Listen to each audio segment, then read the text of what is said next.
good to have a chance to, it's good to get a chance to know a little bit about you and to hear from you. I'm going to be doing some slides here, so I'm opening those up. And we're going to be talking about conscious contracts. So most of you probably haven't heard about them, and so we're going to talk about it. Those of you who are collaborative professionals and have already heard about a paradigm shift, we're going to talk about the paradigm shift around contracts, and we're going to start by talking about paradigm shifts in general. So one of the ways I like to think about paradigm shifts is that it's a different way of looking at things. And so this little exercise, one of the reasons I'm glad you introduced yourself is now you've spoken and you've broken that ice, because I want to hear from you about what you see. The picture on the screen. I'm seeing a duck. You're seeing a duck. Okay. Anybody see something that's not a duck? I see a rabbit. A rabbit. I see a rabbit. Okay. And a duck. Lots of ducks, lots of rabbits. Yeah, I see a duck. So, so how is it that this is both a duck and a rabbit? I mean, if you see a duck in, in a pond, it doesn't look like a rabbit, but yet we can look at this picture and we see that it can be either one. And if anybody doesn't see it, we'll have somebody show you. Does anybody not see both? I don't see the rabbit. You don't see the rabbit? I had a study for it, so yeah, the rabbit's aiming the other direction, so I do see it now. The head, rabbit's head with ears, yes. So the bill of the duck can be seen as the ears of the rabbit. Ah, feisty rabbit. So you kind of have to you kind of have to let go of one thing and try on something else. How about this one? You've all seen this one. What do we have here? We have a woman. Is she old or young? She's both. Both? I'm seeing the old woman. We're seeing the old woman. And how about, is somebody seeing only the young woman? The young woman jumps out quickly. I'm sure that there's some psychological I test think about that's why funny you because see I just things. see the young woman. So that's hilarious. And then earlier, a few years ago, I only saw the old woman. Now I'm seeing only the young woman. It's visual thinking. Maybe it depends what age you think is old. Okay, I have to say, I really, really do want to see the young woman, so tell me. So one of the things about paradigm shifts is sometimes we need to get some help to understand. So who can help Blair understand? Help him see both. The young woman is facing away. So the old woman's eye on the left is the young woman's nose and the outline of her cheek. Yeah, like the nose of the old lady is the jaw outline of the young woman. Yeah. The old lady is looking down, the young woman's looking sideways. Oh yeah, see it now. Okay. Yeah. You I see see it now. I see it now. I think I'm more positive. it? There must be like a psychological explanation of why you see one or the other, but I don't know it. Did anybody not see them both? Are you like sitting there afraid to admit that you can't see them both? I see, if you look at the chin of the young woman, it's clearly the nose of the older woman, right? So it's, Yeah. and then the chin of the old lady is much more below, much more lower. And yeah, I had a hard time seeing it, but I see it now. And I'm not afraid to admit any faults ever. This is a young woman who looks like she's from a saloon. Yeah. I do not see. I'm with Gail. Anything other than that, despite how I try and tip my If head? you think that her chin is hidden in her fox stole. I understand where you're pointing the things and I'm saying, okay, that's still, so. Gail, if you look at the, it's like the old woman has a scarf for the lighter color, then the darker color's her hair.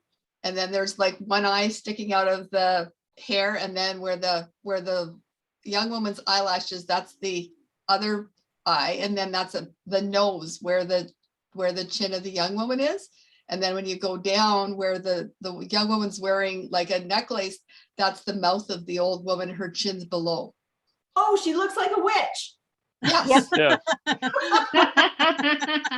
it wasn't until you got to the description of the mouth and the chin did I see that characterization. And I'm sorry, I'm putting it into the characterization of a cartoon kind of thing in that. So thank you. That would be the only way I would ever get that, because I couldn't get past.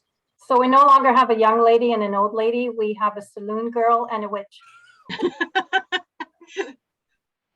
So I want you to be willing to not see and ask throughout this presentation, because especially when you see the images I'm going to show you of some of the conscious contracts, it's going to be like, oh, that's not what I thought a contract was at all. There's one more, and I like this one just because it's so much fun. So what do you see first? Frog. I see the frog first, but I see the horse. You see a horse. Yeah. Oh, interesting. I see a frog. I don't think I've ever seen this one before. That's why I like this one, because not many people have. The others are kind of common. Okay, so you gotta stop and kind of relook again, right? Yeah. Yep. That's a paradigm shift. Yeah. And turn your head. Yeah. You turn your head. Yeah. Stu Webb has often said that when he invented collaborative law, that he had to get up and shift paradigms every morning.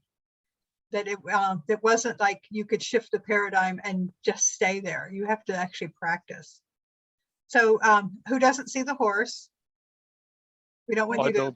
I don't see the I horse. don't. I'm sure that the thing at the bottom is an eye or something with the other eye, but I cannot get this one.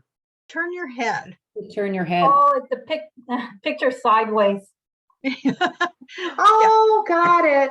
I knew that was an eye. I knew it had to be an eye, but I'm like, I can't figure out where it is. Yeah. Yeah, there it is. All right. Is everybody okay with this? Because I don't want anybody like worrying about I didn't see it. And that, like we want to make sure everybody is included, that you've seen it, and that you have learned something about how you react to paradigm shifts. I have not seen the horse yet. As Blair is looking sideways. Actually, It's In the order to horse's see the head. horse, The frog's eye is the horse's nose. And in the water is the mane of the horse. Yes, got it. Got Got it? it. Yep. Okay. So anybody else? Last call. You'll lose sleep over this. Take a picture of the screenshot. Can we do that? You can do that, and you can also. I'm gonna share the slides. Okay. I've already got my screenshot. There's a paradigm shift going on in business, and I hope that you're all paying attention to this, being financial folks. This is I think maybe within the last week, BlackRock, their annual letter is talking about putting your company's purpose at the foundation of your relationships with your stakeholders. It's being critical to long-term success. There's the impact investing movement. There's the first introduction I had to the idea of business changing was probably in the 90s. I went to a conference called Business as Agent of World Benefit. It's a conference that's still going on. And then there's the conscious capitalism movement. These are just some examples. So conscious capitalism is looking at not just are you making a profit, but are you acting true to your purpose? Are you do you have a broad view of who your stakeholders are and you're responding to them? you have conscious leadership, and you're working on a conscious culture. There actually has been some research done that the companies that are doing all of those things are making more money, and they have more loyalty from all the stakeholders, and they actually are, like there's sort of more social media proof. Like when something bad happens to a company that is not seen as being purposeful, et cetera, that's not seen as a conscious company, a lot of times what happens is, like social media goes crazy. And so, the conscious business, conscious capitalism movement is all over the world, and it's building in a direction that is more about purpose and values. It's also focused more on relationships. I just pulled some quotes from different people about the importance of relationships. It's we're talking about a bunch of human relationships, and with good relationships comes loyalty and better profitability. I think it's always been about relationships, and we're just kind of waking up to it. It's like they've been there all along. Some mindset shifts. I put 4 books here that you might want to pay attention to. Lead Together, by the way, Brent Lowe is from Toronto, for those of you who are in that neighborhood. They are looking at the movement from profit to purpose, from hierarchies to networks, controlling to empowering, planning to experimentation, privacy to transparency. And those are some big trends. I could spend an all-day workshop just telling you about them. But if you want to know more, pick out one of those books and read it. I think Lead Together, I'm prejudiced to Lead Together because I was interviewed for it, but I was looking at it again last night, and I thought, wow, he's done a really good job, or they've done a really good job of putting together a lot of ideas in one book. There's also a paradigm shift going on in law. And it's showing up with a lot of different names. This cloud is about, some of the names that we're constantly finding people who have created their own models that they didn't know that there were others out there, and they have new names. But collaborative, holistic, integrative, all of these are part of a shift that's happening in law. And this diagram tells you part of the shift is moving away from just the idea that it's only about what we know, but that intrapersonal and interpersonal skills are also really important. So the boxes are showing you some of the things that might fall in that: emotional intelligence, social intelligence, teamwork, collaboration. These are things that are now being more valued in law and are starting to be taught, whereas before the focus was only on legal knowledge and what a court was going to say. So this is part of what's influenced this movement in contracts. There's actually a continuum going on about how the paradigm around contracts is happening. So we have the conventional transactional contracts that are not focused at all on the clients or the relationship, but they're focused on the law.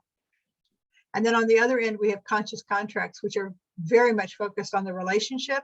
And then in the middle, there's actually a movement towards relational contracts, which are values-based also. In conscious contracts, we actually have people create their own value statements. And in relational contracts, they're given 8 statements to actually sign on to. So things like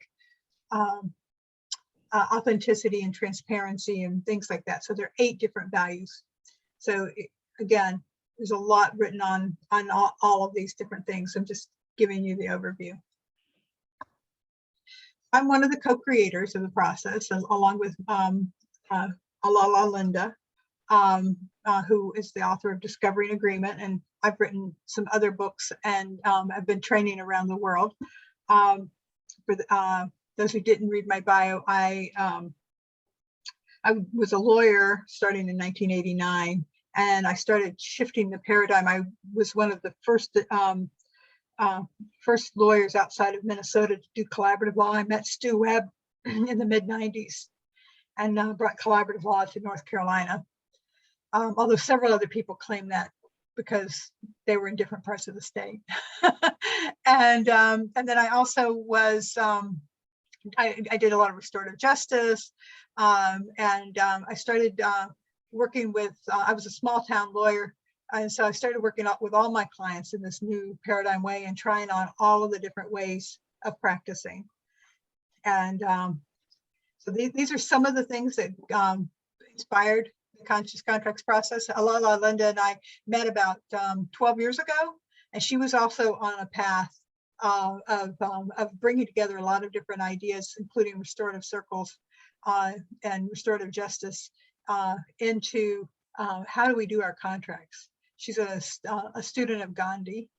And so she was also looking at peacemaking and nonviolence and looking at how violent using the court to force people. And then, you know, for me, some of you may know Cheryl Stevens, who is the wizard of plain language drafting, and I've known Cheryl for 20 years, and I became a proponent of plain language a long time ago. And so, you know, this idea of having relational language and, you know, collaboration and all of that all came together to be part of the conscious contracts model. We're doing this in, I keep meaning to count countries because we keep graduating people, but we're doing it in 20 languages. I counted languages around the world. These are a few examples of where we have certified practitioners and projects going on. So in South Africa, there's a organization called Milkwood. The picture with all the people is a training that I did in Basque Country in Spain. For about 5 years, I trained 3 times a year there. So there's a huge population there of people who have been introduced to this work. And then in Australia, Artiali is actually from Spain, and they're in Europe doing landlord tenant with people who are renting their houses to people who are displaced people and have different cultures, and they're using the conscious contracts model to help create an understanding and community. So these are just some examples. So there's a lot of things that conscious contracts are. They're relational, in plain language. We use design. They're interest-based and values-based. They generate trust. They're living documents. They're agile. And actually, for those of you who know the computer world, they're very much like the agile model there, but or they can be. They're clear about expectations. They focus on alignment. There's a certain level of emotional intelligence involved, and they're user-centric. So they are written for the people, not the judges. A lot of what we're doing with conscious contracts is we're keeping people out of court by having a good foundation, a real understanding of what you're talking about. And all of those are part of it, but to be a conscious contract, there really are 2 main components. One is the touchstone, which is about sort of having a deeper meeting of the minds and also discovering when there's not alignment. This is my favorite part about the touchstone, is that a lot of my clients in this process realize that they don't want to work together. And they are so happy because they figure out early on that having these conversations, that if they're not a match, they can keep their friendship, or they can, you know, have good relations without getting into something that's going to be a problem. And then we call the other part of that's part of the proprietary model as the ACED, which is addressing change and engaging disagreement. And we have the ACED in there as a way of building trust and creating a space where you can deal with uncertainty.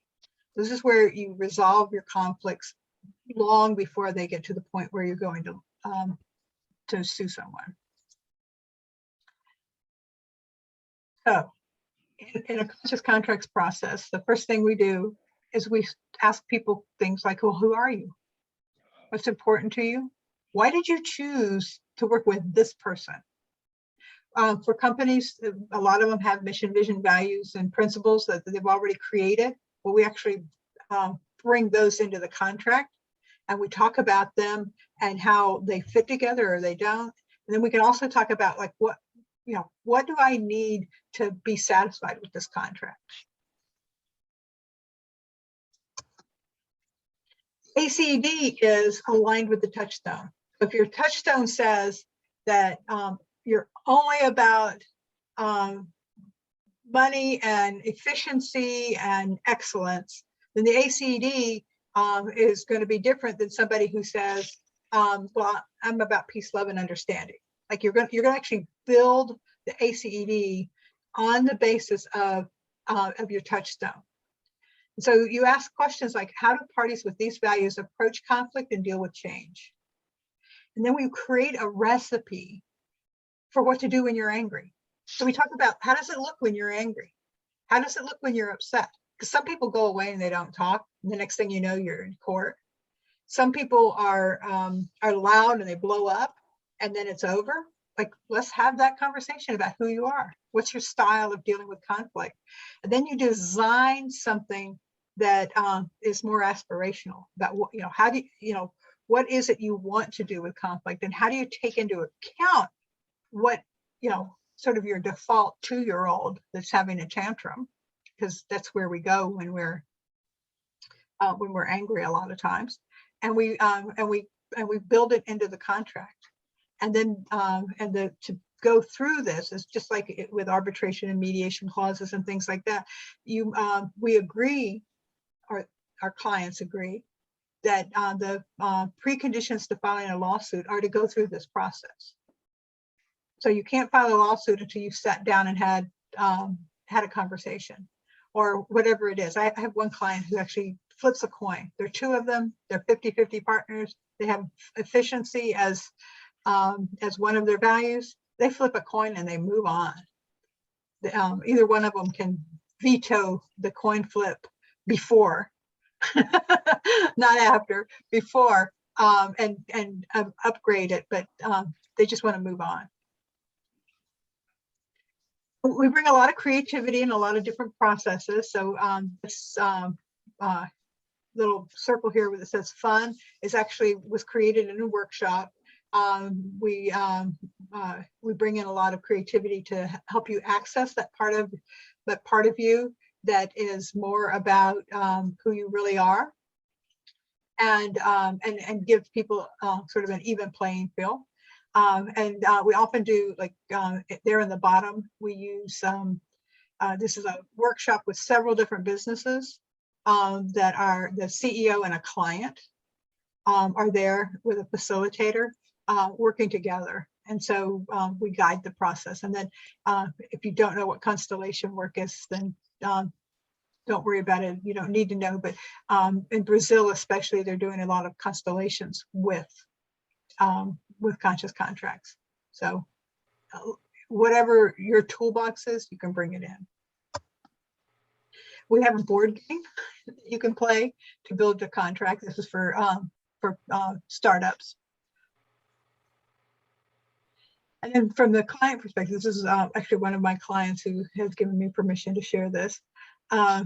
He actually has said that it's a life-changing event. So he had to undo all his posturing, looking for that position of strength in every paragraph, and he actually forced him to think deeper about his weaknesses and strengths, and more importantly, how do we handle our emotions and seek a mutually beneficial relationship designed for success.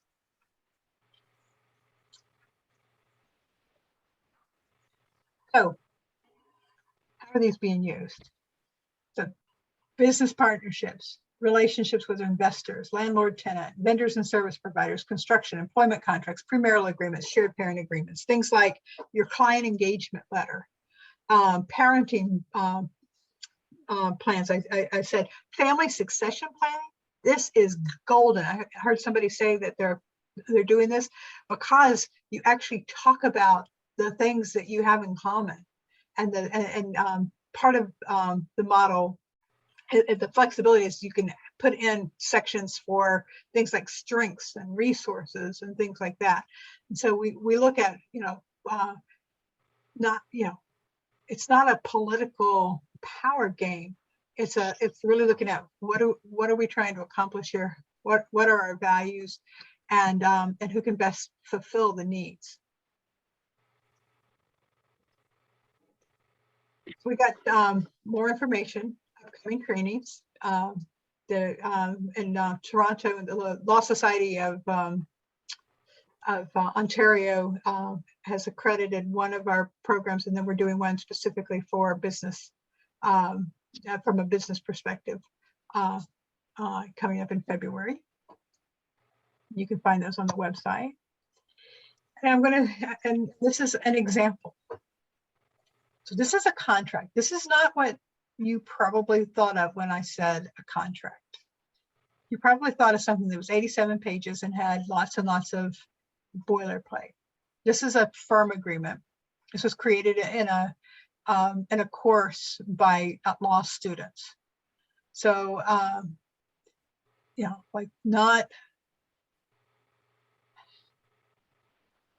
law students are not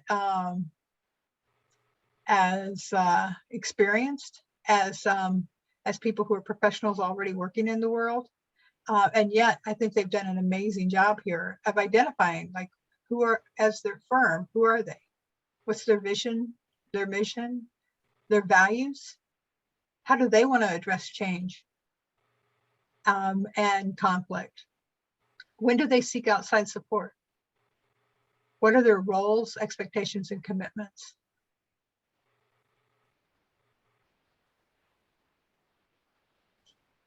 See the design elements. It's more of it's like something you want to put on your wall. We have a lot of conscious contracts that get put on the wall. A lot of the premarital agreements that we do become things that hang on the wall to remind them.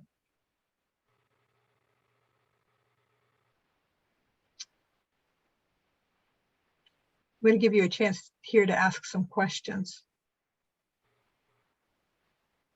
I see some curious looks.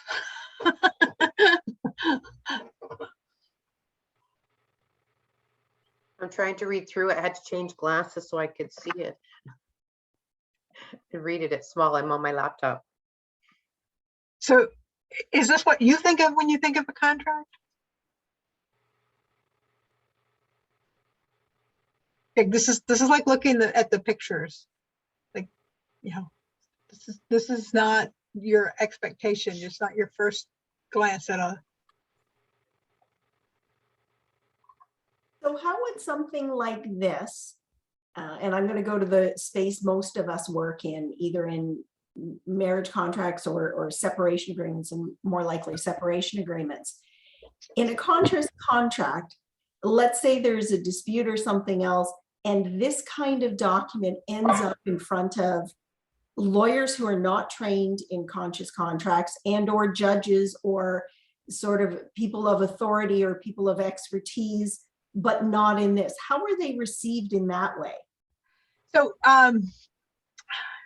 we've only had one of our contracts in all the years we've been doing them get to the point that they were taken to another lawyer beyond the review process. They're often reviewed.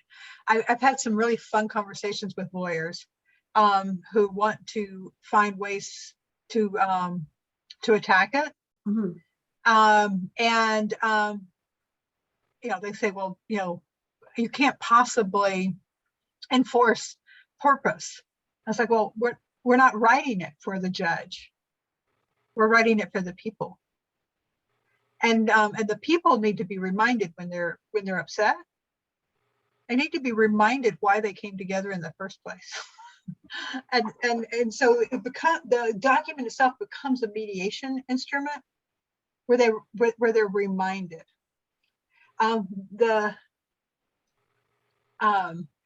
one that has gone and been tested with somebody who it was an employment contract, and actually it was an independent contractor agreement, and the person said it was an employment contract, and went to the Wage and Hour Board, and they then showed the contract, and they said, well, this is very clear what your intentions were, because they're there.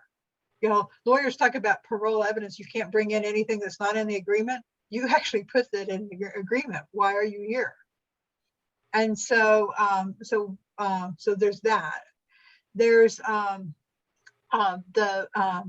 like, this one doesn't have a lot of the I'll pay you this, because it's not, that's, you know, it's a one-page firm agreement.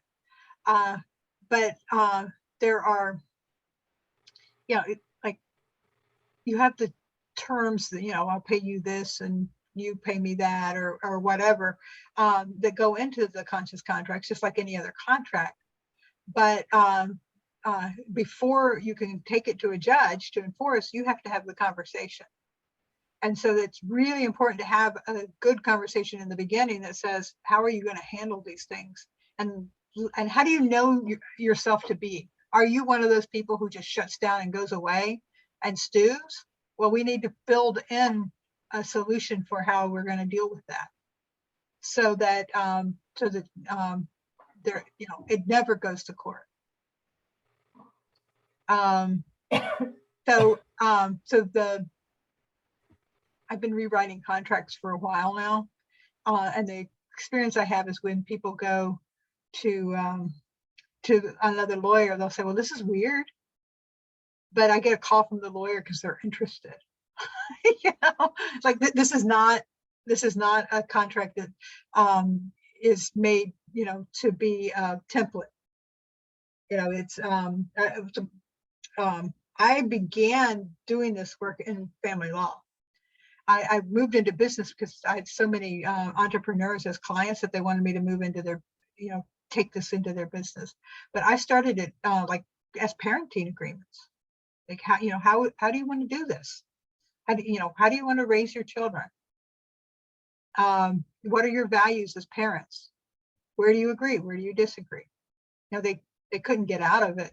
Like, you know, people who don't agree, most of the time there was some disagreement in values. That's why they were getting a divorce.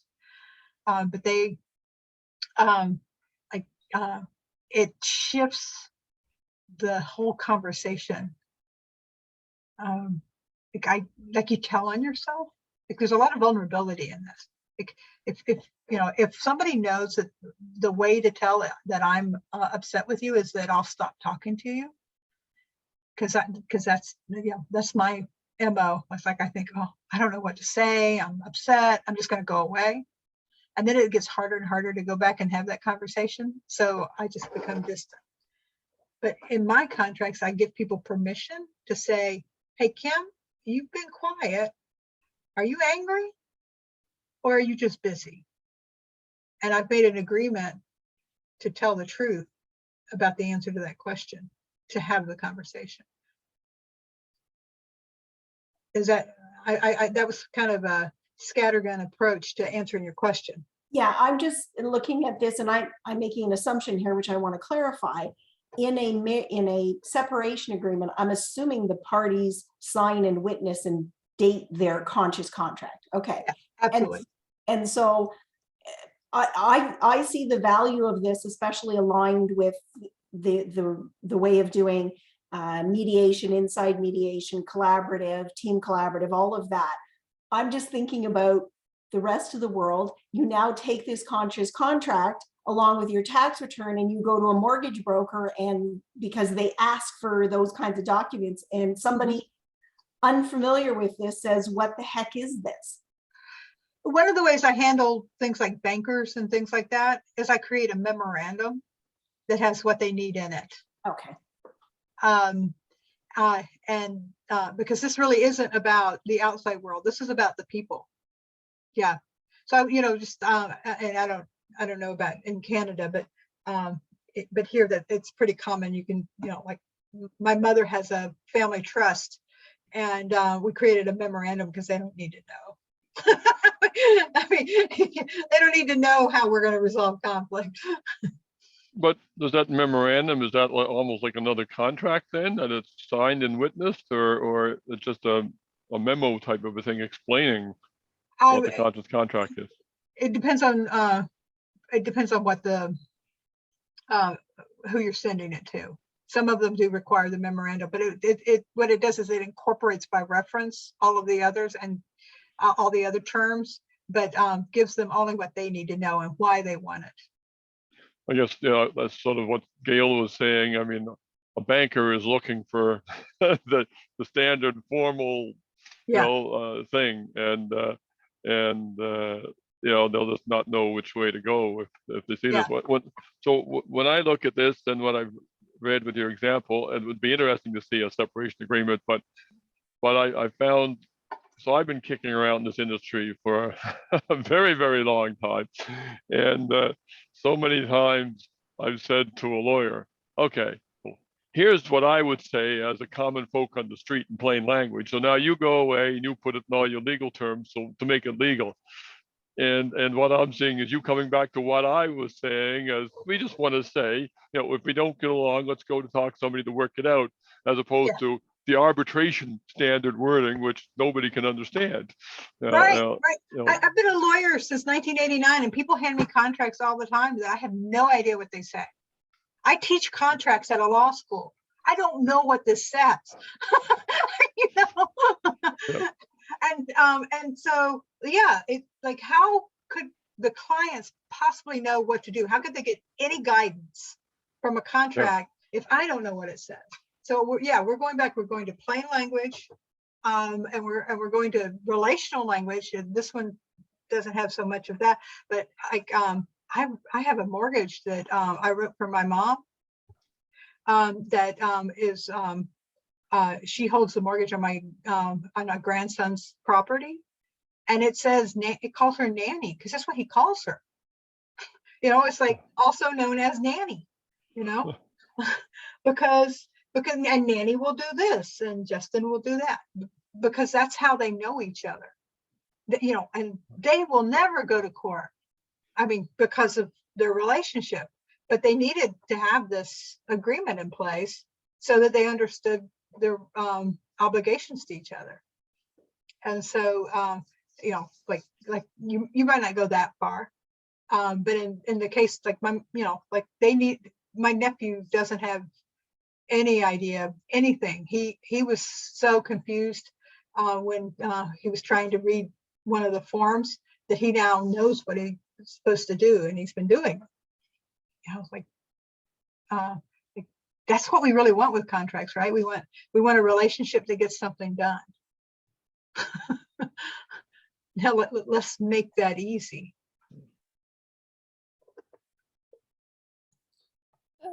I look at this, and your example isn't one that certainly relates to, a kind of contracts that we're thinking of in terms of a separation agreement. But as a first blush at this, I could see attempting to create my engagement agreement more in this style. Yeah. Now, part of that's because of the way you've got this example shown to us, but it might be very interesting as a starting point, because that certainly stays within the relationship of me and my client. It's not really going, nobody else is looking at it. So it might be a way of experimenting first time at looking at our own engagement agreements and what are we trying to say. And if that's the first way of building that relationship with the client as well, that they start to understand that we are relationship focused, people focused, will that make them feel much better in terms of the starting point of the relationship they have in the work that we're doing with them. So that's what I take away from this first example that you're showing us. I've done workshops just to do that, for people to do engagement agreements, and like figure out what do you really want to say. Kristen Bolt in Des Moines has redone her practice group has redone their practice documents. They're sort of the documents they've all aligned on into conscious contracts. So like the participation agreement and things like that have been rewritten for those who are collaborative professionals. You know, I did a whole workshop for a group of mediators on how to do their engagement letter this way, because like one of the reasons I started doing this work many years ago is that a friend of mine who was at that time a contracts professor told me that she was about to go to a sort of a touchy-feely workshop, you know, a healing kind of workshop, and she was really excited about it. And then they sent her the all of the paperwork and all the things that, you know, she had to waive this and waive that, and you know, it was just like an assault on her. And it was like, who are these people? And I'm clear that some lawyers thought they were doing a good job of protecting them, but what they did is they drove away somebody who really was looking forward to the workshop, because she wasn't willing to interact with them anymore because of their legal documents. So, like, you know, if you're going to be conscious, collaborative, whatever you want to, however you want to characterize yourself, then your documents ought to be that too. I'll show you another. This is a chart that tells you, like, you know, the touchstone. Are you aligned enough to continue? How do you like to work? You know, working through the ACD, the design elements, the legal review to make sure alignment still, and making sure alignment still exists at the end. And then we often have a signing ceremony. So my clients, so I'm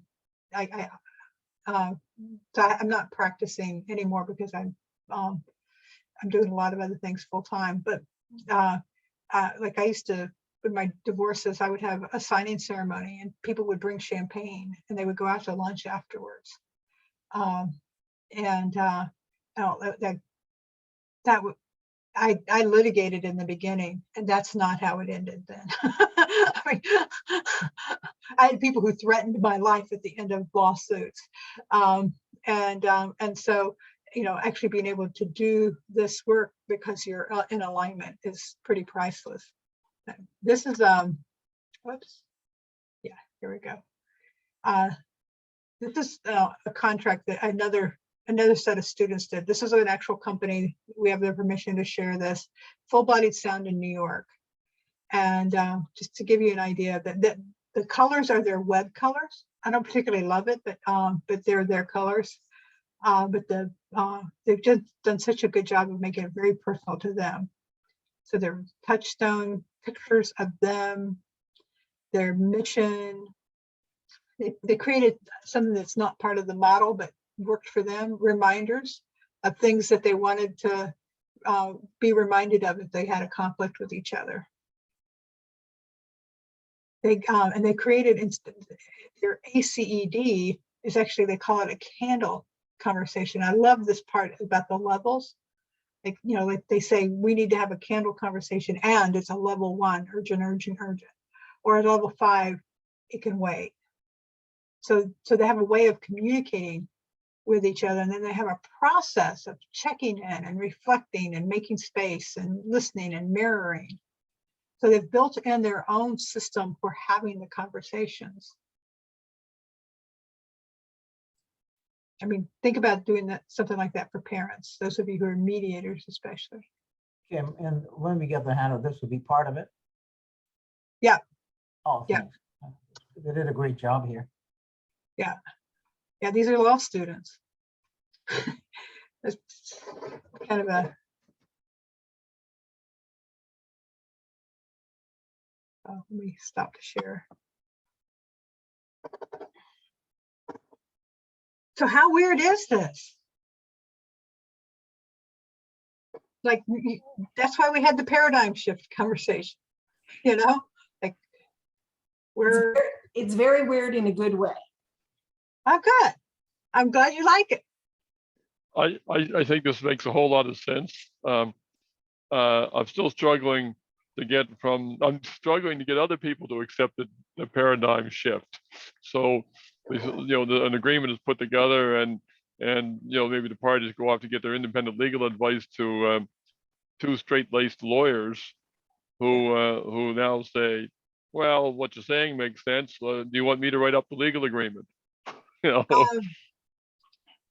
Where are you again? oh, I'm in Prince Edward Island, so Just sent oh, a, east coast of Canada. yeah, no, Jacinta Gallant is a Yes. practitioner of conscious contracts. So you can go to her or her daughter and have them review it.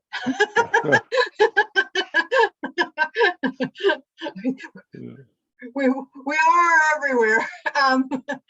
And you know, I think it's a good, I mean, we have that with mediation or collaborative practice or whatever, you know, they're always, you know, there's the chorus out there that wants to say this isn't going to work. And there's this is being used as a company in the Netherlands, a healthcare care company that's contracted with the government. It's the largest healthcare company in the Netherlands. So it's the government, the insurance companies, and this company, and they use conscious contracts. And what they've discovered is that when they go back to the legal departments, they take their advice and then they don't actually do it. Like they actually tell the lawyers, we're really glad that, you know, we thank you for your offer of you know, these 18 points of why this won't work. We actually believe that it will, and we're not going to accept those. And they've been using it now for a few years because they have the relationship. For whatever comes up, they're going to resolve it. The shift in the paradigm of the relationship from that adversarial paradigm that contracts create, like, you know, you don't want your engagement letter to be an adversarial relationship from the beginning. You want to be on the same page. So that adversarial relationship disappears because you know, you're not doing this, we're looking at a future together. This is what we're going to do together. This is how we're going to work together. And we're not designing it to fight, we're designing it to succeed. I think it makes a lot of sense. As a mediator, I like to implement more visualization. And what I like about the document you showed us is some visual elements and other terms if people are, you know, not liking the legal language or they have their own language. I don't see it applying in any cases we occasionally work on that go to court. I'm not so sure how that will work there. I think that would be a paradigm shift of all different systems. But again, for mediation or making clear what my role is to people who just wired a little bit differently, as my letter of engagement looks pretty much like, you know, a lot of letters, and someone who can't relate to that might have a problem seeing it. But on the other side, people potentially just sign it blind. They don't even read through it. So that would potentially catch their attention and make the work potentially easier as they are conscious about what this is actually about, instead of, oh yeah, something else in this whole process I need to sign, because they probably sign a million documents. And they don't read them. And then they don't know what they sign.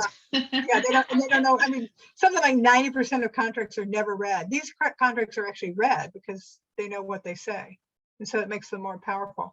I would say that, so if you were a judge and you got a contract that said, this is why we came together, and these were our hopes and our dreams and our shared values, and we agreed to have this you know, way of dealing with things, you know, if conflict arose, and I mean, the judges will enforce that because we've got a long history of enforcing mediation, collaborative, arbitration, all of those sorts of things. So they'll enforce that. And they've gone through in good faith and they haven't been able to resolve things. And now it's at court. I think a judge is going to appreciate knowing all of the story and is going to be able to figure out what actually happened here. Much easier than if they just have, I'm going to pay you this much money and you're going to do this. Like the clarity that brings, I think is going to be better. Although, like I said, we've never gone to court. We don't write it for that purpose. you know, the rest of the contract, all of the stuff that's normally in a contract is still there. I mean, the agreement part, we leave out a lot of the boilerplate because we don't have to predict, you know, well, what if this happens? What if that happens? And, you know, the 87 pages of I'm afraid of you language. I So, just wonder about the time investment, right, on many people Yeah, levels it's- involved here. And the judge wouldn't take the time to read through little stars and candle pictures. I'm not too sure about that. yeah, they didn't write it for a judge. They wrote it for themselves and to share. You know, like Yeah. they're proud of it, and that's why they want us to share it. Yeah. And so there is that. But even I mean, we've actually had some judges look at it and have had positive reactions just in terms of being curious, not having a particular case. So yeah, I mean, these people are candle people. I think out here in the West, we're a little bit more woo-woo potentially. Not really fly. I've practiced in the woo-woo places and the not woo-woo places. I mean, and you adapt, you know, like these people wanted the candle stuff. I've never had anybody else do the candle stuff, but I have had the guy who said that, you know, these two guys, they said, we're no nonsense. We want to flip a coin. We want to move on. And that's their number one step. Usually an ACED has like 4 or 5 steps. Their number one step is if they can agree to flip a coin, they're going to flip a coin and go on. If they think it's too important, then their next step is they're going to get some advice from somebody. And then their next step is a mediation. Their next step is, that particular contract ends with, we're going to terminate the relationship rather than go to court. They don't want to go to court ever. So based on what you've seen so far, is it that most of these don't go to court because of the fact that clients are so invested in part of the program as far as writing it and it being to the core of their values? We've never had one go to court. We've had startups break up and go through their ACED. And it's really interesting. There was one breakup where it was going badly. They were very adversarial with each other, and then they said, "Oh, damn, we agreed that we can't go to court until we do this process." And then they read who they said they were, and they realized that just reading the document that they couldn't go to court. Like, it was out of integrity. That, like, our emotions take over. And the contract brings you back to who you really are. Mm-hmm. And so they actually said, if who we are is who we said we are here, we're going to find another way. They resolved it, broke up, and then later, the one of the co-founders came back as an employee of the company because they had such a good relationship. So they didn't go to court, but they split up. So it was, they're not people who would tell that story publicly. They're not that kind of people. But I wish that they would write an article about it, because it was such a great example of having the document remind them who they are. So when you're talking about a paradigm shift, this is actually the epitome of that. Yeah. Kim, does a lot of, having listened to you, I'm kind of looking at that a lot of time and energy and guidance goes into the fundamental foundation piece. Yeah. Do you get pushback from clients, although they say, yes, we're looking for the conscious contract and all of that, but they want to get to the substantive discussions. They want to get to, how much am I going to get in spousal support? Or how are we dividing this? Or we really need to, today's collaborative meeting this morning was, we really need to be listing the house while the market is as hot as it is and interest rates are on the verge of whatever it is they're going to do. And they're pushing in that way. They don't necessarily want to invest the time and energy into the fundamental foundation piece. I think, yes, happens all the time in every kind of case. you know, like, let's just get down to it, but, you know, like, and, you know, I might reflect back that it sounds like that efficiency is one of your values. And, you know, there was one guy who hired me and he had something like, you know, he came in on a Wednesday and he had something, a closing or something on Friday, and he said he needed the agreement for it.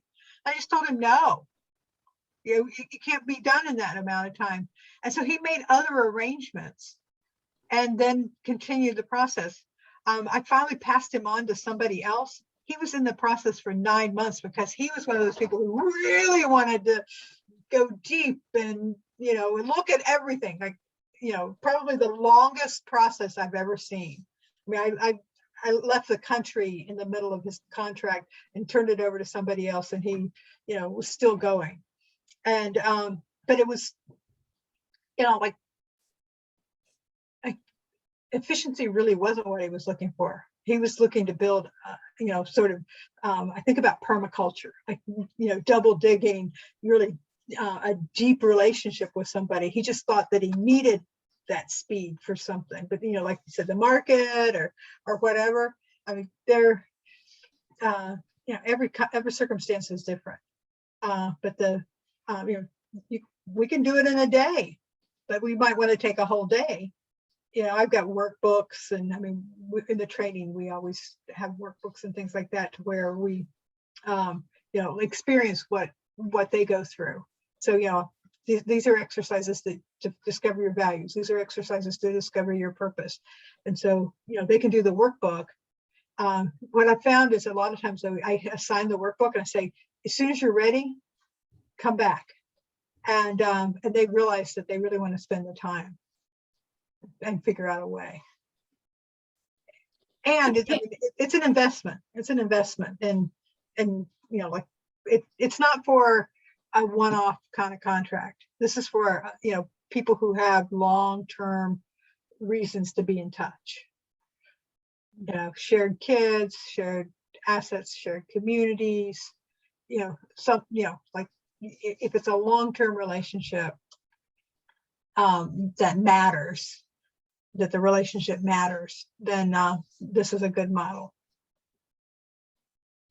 Kim, question for you. Yeah. In your trainings, do you work through the language to use, because it's new language that we have to learn, and samples of language and all of that? So that's part A. And part B, in your training, because there's this whole visual element to it as well. And most of us, or at least for myself, we're not artistic, and there's graphics involved and so on. Do you cover up that in your trainings as well, and how you go about doing that? Because it's one thing to come up with the words and then making it look, I mean, it's pretty, for lack of a better way of describing it.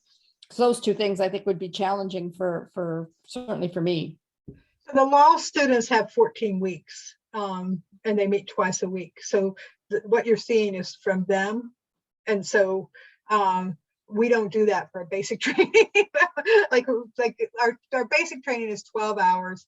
And we like, if you get the paradigm shift and you get like to the point where you're realizing that you want to write this in English, or, you know, whatever the mother tongue is, like in plain language, then, you know, like there are some examples, but there's also practice with other people. And so one of the things we do in the training is you actually will do your own touchstone, and you will create what we call the operating agreement of me, of how you like to work and how you resolve conflict. And then you will meet with other people in the course to create your own ACED. So you get to go through and try different language and get feedback from other people. So so it's not quite what you're describing, because I mean, you know, we lawyers always want to see one and then just copy it. And so it's not about that. It's more like a generative process that the mindset gives you the language that's appropriate for your circumstances. Does that make sense?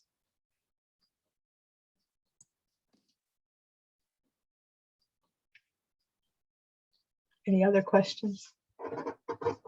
Is it a standard in what, like when you're seeing them doing the contracts, and you've obviously done many, that there are these visuals, and do you use like a template, or is because everyone is different, it's always different? It's pretty much always different. Some people don't want visuals, Okay. but we used good design in terms of like headings and, you know, not paragraph numbers, Mhm. but, you know, like we organize things so that like all your responsibilities are in one place. You know, a lot of contracts are so scattered, like, you know, page 3, there's something about one thing and then they take it away on page 87, you know, and there's the people can't even keep track of what's in the contract. So we make it really well designed in that way. So there's, if you go to the website, there's a shareholder agreement on there. We don't have anybody who's yet been willing to share their separation agreement for, you know, obvious reasons. But we might need to take one and change all of the information so that we can show that in a training. But there's like there are a lot of tricks like Canva. We do multidisciplinary work. We bring in artists. We have graphic recorders who do things, and you know, depends on who's in your community. But there, you know, there are lots of things. Sometimes, like in the landlord tenant, they use the children. Like the children of the tenants actually draw pictures of what it is to have a peaceful home, and they use that as their visual. And so, you know, it's bringing your creativity to bear in each case. Canva's a good one for having a lot of templates and everything that you can fill in. They even have infographics, because I mean, I didn't even talk about that some of these are actually done in comics rather than in words. That's a whole other movement of reinventing contracts. And what kind of adoption have you had as far as in the more dyed-in-the-wool legal community? I'm always surprised when they, you know, when they go to have them reviewed or whatever, that the reactions are sometimes a lot more positive than I expected, because people want more. And then, so I'm one of those people that I think somebody who's used the same form for 20 years is lazy. That's right. I mean, I don't even, like, the presentation you saw, nobody else has ever seen. I don't even do the same presentation twice. I mean, the same form would never cross my mind. And so I think that people who are in that mindset, that they're afraid to break out of what they already know, you know, are not going to want something that they're not going to want to do it, but they actually usually appreciate it. When I did the mortgage, I had my mother's local lawyer look over it, their real estate lawyer. They couldn't find anything wrong with it. I know they tried really hard. The one with the said nanny, there was, you know, like their attitude was like, oh, this is unacceptable. They had forms that would probably been used for 50 years. Because, you know, she had several closings at one time. She had 4 pieces of property that sold at once.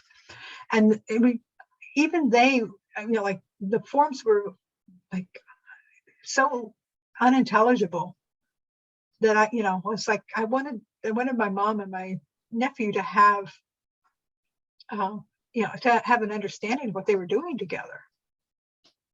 And so they couldn't find anything wrong with it. I mean, you know, like you still have good contract rules, you know, you know, like you have the clarity of what to expect. In fact, in some ways more so, like if you're actually talking about what are your expectations and your keys to satisfaction, you're actually talking about things that people don't put in boilerplate contracts because it changes. I would think that in order to implement this further, I would need a number of my colleagues to take the training at the same time. Otherwise, like I couldn't go on a collaborative team because I'm not the lawyer and I wouldn't be drafting the contracts. I mean, concepts in that I can always learn through training myself and bring some of those concepts to the conversation or phrase things differently and that sort of stuff. But it's same in a mediation where it's the two clients and myself. I'm an accredited mediator, so I'll do my own mediations and I'll draft up my own memorandum of understanding, which could look like and be more of a conscious contract approach, but it's still going to go to the two lawyers for drafting into a forcible binding durable contract, and they're going to use divorce mate, which has boilerplate clauses that you click off. So somewhere in that, if there's a, going to be more of a shift towards this, there has to be a small community of like-minded people to say, hey, why don't we do this? I think building that. We're building that actually. I mean, like a lot of the training I did around the world was people in the same community. Yeah. And so then they, like it's, I sort of liken it to, I mean, and those who've been trained in collaborative will know it's like it's a whole new universe. It's not, you take the basic training, but then you think, well, I really need to know more about, how to facilitate a meeting or coaching skills or, all these different things that were not part of your awareness before you saw this new world. And so it's like going down a hallway and opening a door and realizing there's a universe there. And so, we may not teach you how to design, but there are people out there. One of my friends actually launched a legal design academy yesterday. Go find me on LinkedIn, and I shared it. There's the whole legal design and plain language and all of that. There's a lot of training and a lot of material out there to learn. And so you could be the disruptor who brings in the ideas and opens up that door for them so that they would be willing to do it. I think, again, I mentioned Kristen Bolt in Des Moines. She's actually working with her whole practice group so that everybody, starts making the shift together. And, you don't have to be a collaborative lawyer. Collaborative law sort of lives in this integrative law world along with conscious contracts.